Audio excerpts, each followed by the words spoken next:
Hi everyone, welcome to Real Science Challenge. I'm Kent Louie, science teacher and talking head, broadcasting from beautiful Vancouver, Canada. Now, how many science teachers out there are guilty of asking this question? What is science?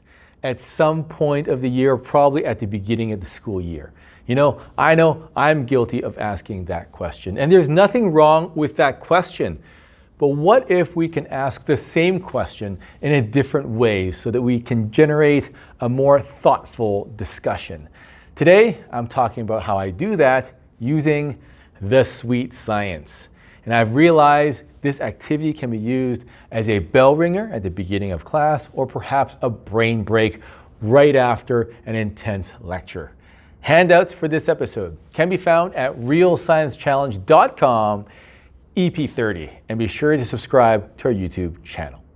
To get students thinking about science, I first give students some ad slogans. Now don't worry, I'm going to connect it to science in a second, and I have them guess where the slogan comes from and more importantly, what company it refers to. For example, the happiest place on earth is for what company?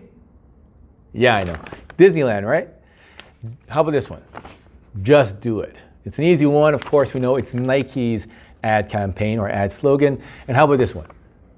What's in your wallet? Advertising works, right? It's from Capital One. Now, however, I also spent a bit of time deciphering some clever slogans. Ones like this one, move the way you want. Now, take a guess as to which company it's from. Now, most kids guess it's a company that perhaps makes shoes or cars or fitness accessories like Fitbit. But this slogan is actually for Uber.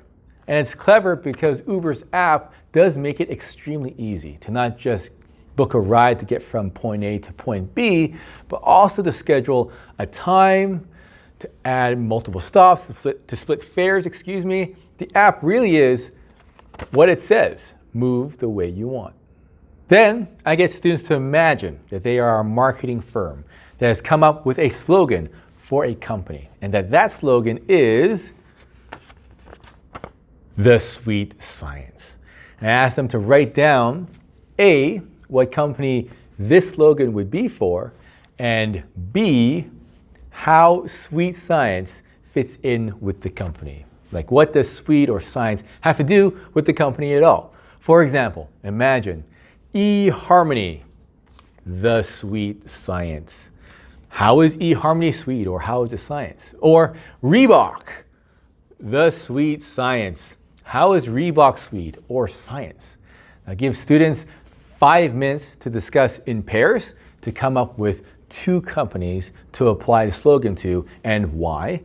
Then have groups merge with one another to decide on, or to finalize, 2 ideas that they'll share with the class. As for ideas, a lot of my students apply the sweet science slogan to companies that make food, dessert, cake, coffee, or frappuccinos. For example, a lot of my students use Starbucks as an example to apply the sweet science because Starbucks literally makes sweet drinks and they use science in experimenting with ingredients of different flavors to produce sweet drinks that customers enjoy. Now, other students have suggested things that were not so literal, including dating apps like Tinder or tech companies like Apple computers. I write out all my student responses on the board behind me, along with what science and sweet refers to for each company. And the key thing I point out to students is that science is not so much a subject, but a process or an action. For example, Tinder. In Tinder, science is really the process and the algorithms used to match people. For cakes and sweets, science is in the mixing, in the chemical and physical interactions between ingredients. Science is an action, a doing, and not a subject. And that's what I want to stress to students. Finally, I wrap up by talking about what the sweet science actually refers to. The term was actually coined in the 1800s to refer to boxing. The science of boxing refers to the strategy a fighter uses against their opponent. If the opponent does this, I'm going to do this to counter that attack. Now, as for why boxing is sweet, I think it's because seeing a good boxer is like seeing an artist paint. It's effortless.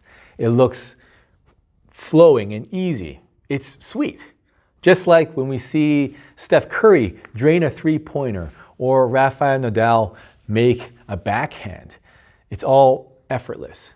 However, I want to re-emphasize that even in boxing, the science is the process, and that science is an action. It's not a specific item. That's it for today's episode. If you've tried or am trying this with your class, please let me know how it went in the comments section below. Again, handouts for this episode can be found at realsciencechallenge.cm EP30 and subscribe to our YouTube channel.